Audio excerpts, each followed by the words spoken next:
తోను సీతాలతోను తానను గూర్చి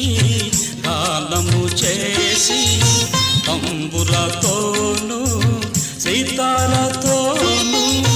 తానను గూర్చి గానము చేసి దేవుని ప్రేమ రసమును గ్రోలి దేవుని ప్రేమ రసమును గ్రోలి పావనాలంకారమును పొంది మీరు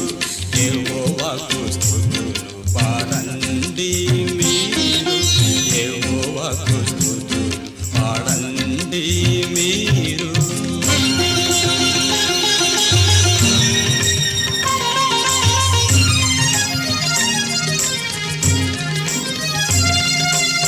భక్తులు ఘనులై ఆశింతు ఉత్సాహమున ఉప్పొంగెదరు భక్తులు ఘనులై